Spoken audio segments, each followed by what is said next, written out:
Six principle है कि subordination of individual to general interest. अब जनरल इंटरेस्ट किसका हो सकता है? देखो जनरल मतलब कि इंडस्ट्री का जो इंटरेस्ट है, जो भी जिस ऑर्गेनाइजेशन में जो भी इंडिविजुअल काम कर रहा है, सबऑर्डिनेट काम कर रहा है, एम्प्लॉय काम कर रहा है, उसी के इंटरेस्ट में ही बात होनी चाहिए।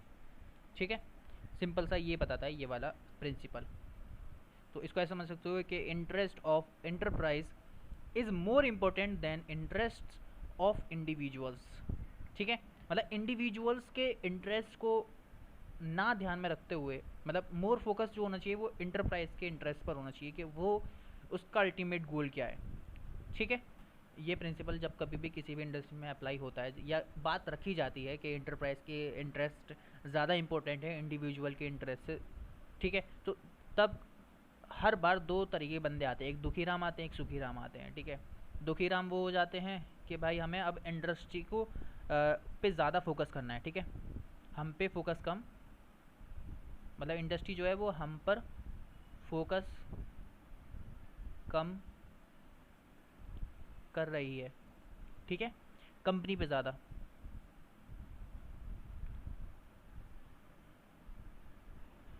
तो वो इस तरीके के रोते हैं, दुखी होते हैं। ठीक है, और सुखी राम कुछ ऐसे होते हैं कि मतलब सिंपल सा है, जब कभी भी ये रूल अप्लाई होगा ना, तो जब कभी भी इंडिविजुअल्स के लिए कुछ भी होगा, ठीक है, उनके इंटरेस्ट में कुछ भी चीज़ होगी, वो हर किसी के लिए इक्वल होगी। समझ में आया? तो वो इस वजह से सुखी रहते हैं। तो जो भी, ऐसा समझो कि जो भी होगा, सभी एम्प्लॉय के लिए इक्वल ही होगा। ठीक है, और ये भी अकॉर्डिंगली बात रहती है। ठीक है, कि किस किस के लिए क्या क्या चीज़ इक्वल रहेगी इंडस्ट्री के अंदर। सिंपल सी बात है कि ये प्रिंसिपल फोकस करता है कि इंटरप्राइज का interest is more important then interest of individuals. ठीक है, इससे हो सकता है कि काफ़ी लोग ज़्यादा डिसअपॉइंट रहते हैं इस वाले प्रिंसिपल से। खैर, ओके, नेक्स्ट बात करते हैं रिम्यूनरेशन ऑफ एम्प्लॉय। रिम्यूनरेशन का मतलब सिंपल सा होता है सैलरी। ठीक है, मतलब सैलरी ऑफ एम्प्लॉय। तो सैलरी जो होनी चाहिए किसी भी एम्प्लॉय की, वो कैसी होनी चाहिए? जस्ट एंड इक्विटेबल सैलरी होनी चाहिए। ठीक है, जस्ट एंड इक्विटेबल का मतलब क्या होता है यहाँ पर ये समझ लो। ठीक है, जस्ट एंड इक्विटेबल का मतलब होता है ये दो बातें, पहली ये और दूसरा ये। ठीक है, जस्ट एंड इक्विटेबल का तो कितनी होनी चाहिए किसी भी एम्प्लॉय की सैलरी? इतनी होनी चाहिए कि वो अपना स्टैंडर्ड लिविंग को मेंटेन कर रख सके। ठीक है, और दूसरा वो कंपनी उस अमाउंट को पे भी कर सके। ठीक है, अब स्टैंडर्ड के लिए तो बहुत स्टैंडर्ड हो सकता है, ठीक है, जो मेंटेन किया सकता है, लेकिन कंपनी दे ही नहीं पा रही तो फ़ायदा क्या होगा? ठीक है, समझ रहे हो कहानी? तो दोनों फैक्टर्स को फुलफिल होना पड़ेगा कि इतनी सैलरी होनी चाहिए किसी भी एम्प्लॉय की कि वो अपने स्टैंडर्ड को कम से कम, ठीक है, अच्छे स्टैंडर्ड लिविंग को मेंटेन रख सके और कंपनी उसको दे भी सके, उस अमाउंट को पे कर सके। सिंपल सी बात है। ठीक है, नेक्स्ट सेंट्रलाइजेशन एंड डिसेंट्रलाइजेशन। ठीक है, सेंट्रलाइजेशन का मतलब क्या होता है कि पावर ऑफ कंट्रोल। ठीक है, power to control overall work, सारे वर्क पर जो कंट्रोल रहेगा वो किसी एक ही बंदे का रहेगा, एट ओनली वन पर्सन। ठीक है, एक ही पर्सन पर है। ठीक है, सेंट्रलाइजेशन का ये मतलब होता है। और डिसेंट्रलाइजेशन का मतलब होता है कि जो power to control work is distributed to different section of persons. ठीक है, डिफरेंट, ये सिंपल के बाद डिस्ट्रीब्यूट कर दिया, डिसेंट्रलाइज कर दिया, एक बंदे पर नहीं है सारी जिम्मेदारी। ठीक है, और सेंट्रलाइजेशन में मतलब कि एक ही बंदे की बात सुनी जाएगी पूरी एंटरप्राइज में है। देखो ये समझ लो। ठीक है, एक इससे ज़्यादातर कंफ्यूज क्या रहता है, यूनिटी ऑफ कमांड से थोड़ा कन्फ्यूजन रहता है। देखो यूनिटी ऑफ कमांड कहता है कि हर एक सेक्शन में, मतलब बेसिकली जो डिवीजन ऑफ वर्क हुआ है उसमें एक ही हेड होना चाहिए जो उसको कमांड दे रहा होगा। ठीक है, लेकिन सेंट्रलाइजेशन मतलब होता है कि पूरी कंपनी का, ठीक है, जो पावर होगा कंट्रोल का वो सिर्फ एक बंदे के पास होगा। इस पिक्चर से ज़्यादा क्लियर होगा ये। एक मिनट रुको, इसको समझाता हूँ इस वाली से। तो ये है सेंट्रलाइजेशन का एग्जाम्पल, या डायग्राम बोल दो। ठीक है, सेंट्रलाइजेशन का ये है। ठीक है, मतलब एक ही बॉस है पूरी इंडस्ट्री के अंदर जो सबको कंट्रोल कर रहा है। ठीक है, सारी पावर को कंट्रोल कर रहा है। और ये है डिसेंट्रलाइजेशन, डिसेंट्रलाइजेशन। ठीक है, एक बॉस नहीं है। ठीक है, इसमें एक बॉस नहीं है। ठीक है, कुछ डिफरेंट सेक्शंस को पर्सन के, कुछ एक बंदा कर रहा है उसको कंट्रोल, कुछ सेक्शन को एक बंदा कर रहा है और कुछ तीसरे सेक्शन को एक बंदा कर रहा है। तो इस तरीके का, और ये एक दूसरे के साथ कोऑर्डिनेट कर पा रहे हैं, तो इसे बोलते हैं डिसेंट्रलाइजेशन सिस्टम। और देखो ये ध्यान रखना कि किसी भी इंडस्ट्री के अंदर सिर्फ सेंट्रलाइजेशन या फिर सिर्फ डिसेंट्रलाइजेशन वर्क नहीं करता, इन दोनों का कॉम्बो ही वर्क करता है, ठीक है, कॉम्बिनेशन ऑफ बोथ वर्क किसी भी इंडस्ट्री के अंदर। सिंपल सी बात है सेंट्रलाइजेशन और डिसेंट्रलाइजेशन का, ठीक है। अब ये भी डिपेंड करता है कि किस टाइप की इंडस्ट्री है, ठीक है, स्मॉल इंडस्ट्री है, लार्ज इंडस्ट्री है, ठीक है, बड़ी इंडस्ट्री है, तो उस पर भी डिपेंड करता है ये सब चीज़ें। चलो next rule, principle scalar chain, ठीक है, स्केलर चेन एंड ऑर्डर, ठीक है। स्केलर चेन समझते हैं सबसे पहले। तो स्केलर चेन क्या होता है बेसिकली, तो ये सुन लो सबसे पहले कि there should be unbroken line of authority and command through all level from highest to lowest rank. कुछ समझ में आया? इसी को बोलते हैं हम लोग स्केलर चेन। अगर समझ में आया तो ठीक है, नहीं तो मैं अभी समझा रहा हूँ। तो देखो किसी भी इंडस्ट्री के अंदर एक पाथ होता है, ठीक है, किसी भी चीज़ को कराने का। सिंपल सी बात है, किसी भी काम को कराने का इंडस्ट्री के अंदर एक पाथ होता है, उसी को फॉलो करना होगा। जैसे सबसे पहले आते हैं टॉप लेवल मैनेजमेंट सिस्टम, फिर ठीक है, या फिर मिडिल लेवल वाले होते हैं, फिर बाद में लोएस्ट लेवल वाले होते हैं, फिर नॉन मैनेजरियल लेवल होती है, ठीक है, जो फोरमैन, इंस्पेक्टर्स वगैरह ये सब लोग आते हैं। तो ये जो होता है एक लेवल होती है, ठीक है, जो हम नेक्स्ट आगे वाली वीडियो में करने भी वाले हैं कवर। सो ये जो सारी ऑथोरिटी जो होती है, कमांड जो होता है, इसमें क्या होता है ना, सिंपल से एक अनब्रोकन लाइन होती है, मतलब हम तोड़ नहीं सकते डायरेक्ट। जैसे नीचे लेवल वाला वर्कर है, इसको इस पिक्चर से ज़्यादा क्लियर होगा, सिंपल सा, ठीक है।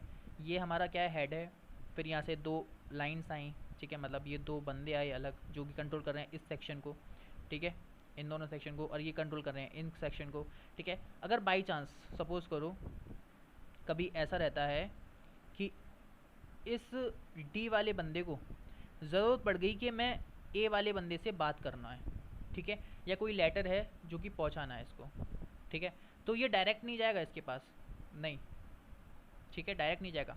पहले ये जाएगा सी के पास, सी बोलेगा अच्छा ठीक है, तुम्हारी हम लेटर्स को पढ़ते हैं, फिर इसके पास अप्रूव्ड होने के बाद फिर ये जाएगा बी के पास, फिर बाद में यहाँ से अप्रूव होने के बाद तब जाएगा ये ए के पास, देन फिर बाद में यहाँ से इस तरीके से जाएगा पूरा का पूरा सिस्टम, ऐसे करके तब जाके इसको पूरा जो भी इसका लेटर जो भी लिखा होगा तब जाके इसको मिल पाएगी वो अथॉरिटी या जो भी चीज़ रहेगी जो भी इसने मांगा है, ठीक है। तो डायरेक्ट नहीं जा सकता सिंपल सा कि, क्योंकि ये अनब्रोकन चेन होती है। क्या होती है? अनब्रोकन चेन होती है। या फिर अगर मैं बात करूं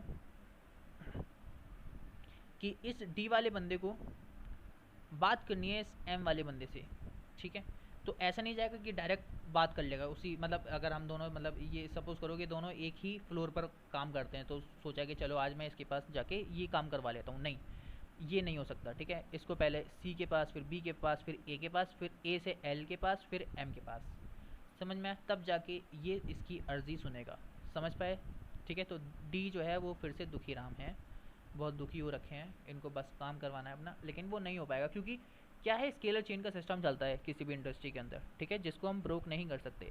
लेकिन एक आती है इमरजेंसी केस, ठीक है, अगर जैसे इमरजेंसी पड़ गई, बहुत अर्जेंट काम है, ठीक है, तो लेकिन बाद में उसका मतलब पूरा एक प्रॉपर क्या बोलते हैं, एक्सक्यूज़ भी देना पड़ता है, एक्सक्यूज़ बोल सकते हो उस चीज़ को, ठीक है, प्रॉपर रीज़न देना पड़ता है, ऐसा समझ लो, ठीक है, कि आखिर तुमने ऐसा क्यों किया। तो जब कभी भी एक इमरजेंसी आती है तो हम डायरेक्ट बात कर सकते हैं उससे, ठीक है, लेकिन वो तब होगा जब इमरजेंसी होगी, तो उसको बोलते हैं हम लोग गैंग प्लांक, ठीक है। ये कब होगा? इमरजेंसी पे, ये ध्यान रखना, ठीक है, इमरजेंसी वर्ड गैंग प्लांक के लिए, ठीक है, तब इस किलर चेन को हम तोड़ सकते हैं, इस लाइन को तोड़ सकते हैं।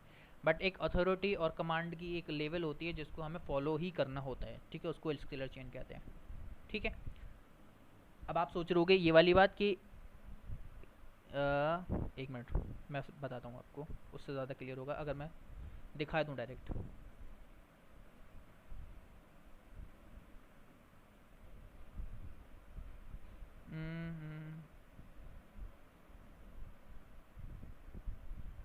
हाँ, ये वाला, इस वाले पॉइंट से ज़्यादा कंफ्यूज रहते हैं कि ऑथोरिटी फिर क्या हो गया, मतलब फिर तो इसको इसके पास जाना पड़ेगा, इसको इसके पास जाना पड़ेगा, तब जाके यू करके आएगा, नहीं।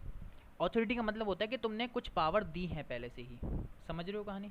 ऑथोरिटी का मतलब है यहाँ पर कि तुमने पावर कुछ दे दी है इसको पहले से ही, कि नहीं तुम्हारे पास ये पावर है, तुम ये करा सकते हो, लेकिन कुछ एक्स्ट्रा काम कराना है इसे, ठीक है, या लीव लेनी है, इसे छुट्टी लेनी है वगैरह वगैरह, या जो भी है, ठीक है, तो उसको वो पूरा का पूरा पाथ फॉलो ही करना पड़ेगा। ठीक है, अथॉरिटी और स्केलर चेन में डिफरेंस है। ठीक है, स्केलर चेन को फॉलो ही करना पड़ता है। बात करते हैं नेक्स्ट इज ऑर्डर। ठीक है, ऑर्डर ये वो ऑर्डर नहीं है, ठीक है, कमांड वाला, ये है अरेंजमेंट वाला। ठीक है, अरेंजमेंट वाला ऑर्डर है ये। तो अरेंजमेंट मतलब ऑर्डर का मतलब होता है कि कोई भी मटेरियल है, ह्यूमन बींग्स हैं या कोई मशीन है, should be arrange such that right material, right person, right machine in the right place. ठीक है, इस तरीके से होनी चाहिए कि सही चीज़ सही जगह पर होनी चाहिए बेसिकली, इसका मतलब होता है ऑर्डर। बहुत सिंपल सी बात है। ठीक है, मतलब ये बहुत अच्छा देखने को मिलता है मैकडोनल्ड में, है ना, उसका बहुत ही अच्छा सिस्टम है इस ऑर्डर का। ठीक है, जिस तरीके से वो उसका सब ऑर्गेनाइजेशन वाला सिस्टम है ना, एकदम मस्त है। ठीक है, अब कभी आप देखोगे तो उसका लेआउट वगैरह तो बहुत ही अच्छी तरीके से समझ में आएगा आपको। ठीक है, तो order is very very important कि सही चीज़ सही जगह पर होनी चाहिए सही टाइम पर, तभी तो वो इंडस्ट्री जो होगी वो फ्लोलेस वर्क कर पाएगी आराम से। ठीक है, आगे बढ़ते हैं नेक्स्ट, इक्विटी और स्टेबिलिटी ऑफ पर्सोनल। हो सकता है ये वीडियो कुछ ज़्यादा लंबी हो गई हो, बट मैं सारी कवर कर दे रहा हूँ एक ही वीडियो में। तो इक्विटी, इक्विटी ये इक्वल वाला नहीं है। ठीक है, इक्वालिटी वाला इक्विटी ये वो नहीं है। ठीक है, इक्वालिटी अलग चीज़ होती है और इक्विटी अलग चीज़ होती है। समझाता हूँ अभी, पहले इक्विटी समझ लेते हैं कि इक्विटी होता क्या है। इक्विटी मतलब होता है कि manager should deal with kindness, justice, fairly to all subordinates to create loyalty among employees. ठीक है, हर एक मैनेजर को डील करना चाहिए काइंडनेस, ठीक है, रहम दिली के साथ, फेयरली, ठीक है, सारे के सारे एम्प्लॉयज़ से, ताकि वो एक लॉयल्टी क्रिएट कर सके इंडस्ट्री के अंदर। समझ में आ रहा है? ठीक है, इसको ऐसा समझ सकते हो, नो भेदभाव। ठीक है, कोई भेदभाव नहीं होनी चाहिए किसी भी एम्प्लॉय में, मतलब नहीं हम उस पर ज़्यादा ध्यान देंगे, ऐसा नहीं। ठीक है, इसको तुम, ये पिक्चर बहुत अच्छी लगती है मेरे को इस वाले टर्म को समझाने के लिए। ये वाला, इसे बोलते हैं इक्वालिटी, इसको बोलते हैं इक्विटी। ठीक है, समझ में आ गया होगा अब तो। ठीक है, नो भेदभाव। इक्वालिटी भी मतलब एक चीज़ होती है, वो अलग चीज़ होती है, और इक्विटी मतलब कोई भी भेदभाव नहीं होना चाहिए। ठीक है, जो जिसकी तरीके का होना चाहिए उसी के साथ उसके साथ डील करना चाहिए। ठीक है, ताकि एक फेयरली चीज़ होनी हो सके सबके लिए। ठीक है, next is stability of personnel. Personnel का मतलब होता है सिंपल सा एम्प्लॉय, ऐसा समझ सकते हो तुम। ठीक है, तो इसका मतलब क्या होता है कि manager should give sufficient time to settle और stable the employ in their enterprise. जैसे ही हम लोग किसी भी इंडस्ट्री में हायर होते हैं, तो मैनेजर्स को कुछ ना कुछ वक्त देना चाहिए उसको उस कंपनी में सेटल होने के लिए, है ना। शुरुआत में थोड़ी दिक्कत होती है, जैसे हम कभी भी किसी भी हॉस्टल में जाते हैं तो थोड़ी सी शुरुआत में दिक्कत होती है, कहीं नई जगह पर जाते हैं तो शुरुआत में थोड़ी सी दिक्कत होती है, 3 4 5 6 7 8 जितने भी दिन कुछ ऐसा सेटल होने में थोड़ी दिक्कत होती है। लेकिन जैसे ही वहाँ पर रुक जाते हैं, कुछ दिन आदत हो जाती है उस चीज़ की, उस प्रेशर की, तो फिर बाद में हम लोग उससे यूज टू हो जाते हैं उस वाले इन्वायरमेंट से। ठीक है, तो तब तक का टाइम देना चाहिए। ठीक है, ऐसा नहीं कि मतलब वो सेटल ही नहीं हो पाया उस जगह पर और मैनेजर को मतलब गुस्सा आ गया उस पर और उसको निकाल दिया, इस तरीके से नहीं होना चाहिए। ठीक है, उसको एक प्रॉपर टाइम देना चाहिए, क्योंकि stable work force result in higher efficiency and is an asset to an enterprise.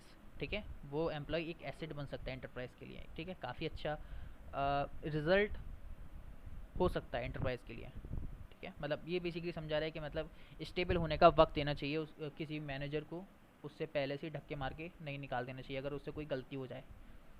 ठीक है, शुरुआत में, बाद में तो कुछ भी करो। फिर बाद में 13th प्रिंसिपल है इनिशिएटिव। ठीक है, इनिशिएटिव का बहुत सिंपल सा है कि मतलब पहल करना, सिंपल सा। ठीक है, और पहल से ज़्यादा मैनेजर को जो है ना अप्रिशिएट करना चाहिए जो भी पहल कर रहा है वर्कर्स में से, है ना। ज़्यादातर मैनेजर्स जैसे होता है मतलब कि ईगो में रहते हैं थोड़े से कि हम मैनेजर्स हैं, ठीक है, और ये वर्कर्स हैं हमारे अंडर काम कर रहे हैं। ठीक है, ऐसा नहीं होना चाहिए। इसका बेस्ट एग्जांपल है, मैं समझाता हूँ पहले, इनिशिएटिव का पहला मतलब समझा देता हूँ कि a manager should encourage his और हर सबॉर्डिनेट टू टेक इनिशिएटिव। ठीक है, कोई भी आइडिया है उसको सुनना चाहिए मैनेजर को, उसको समझना चाहिए, और उसको अगर वो अच्छा है तो उसको इनकरेज करना चाहिए और अप्रिशिएट भी करना चाहिए उसको उस बात पर। ठीक है, समझ में आया। इसके लिए एक बेस्ट एग्जाम्पल मेरे को लगता है वो है ये वाला। ठीक है, टीचर और स्टूडेंट का।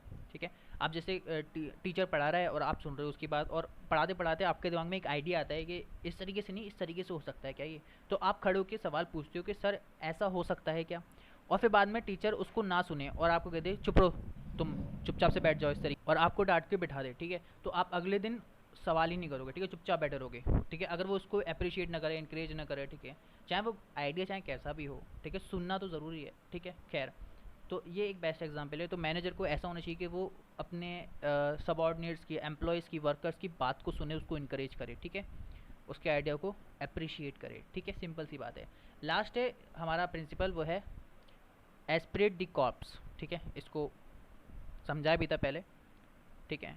टीम वर्क, टीम स्पिरिट ऐसा ही बोल सकते हो कि the organization should strive to promote team spirit and unity, ठीक है।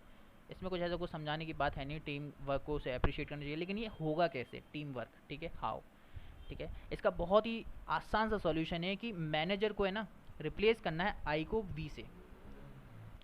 अब ये तो बहुत सिंपल सी बात है, अंडरस्टूड भी है कि मैं वाला जो शब्द होता है, ठीक है, वो हमेशा घमंड को प्रोड्यूस करता है किसी भी इंसान के अंदर।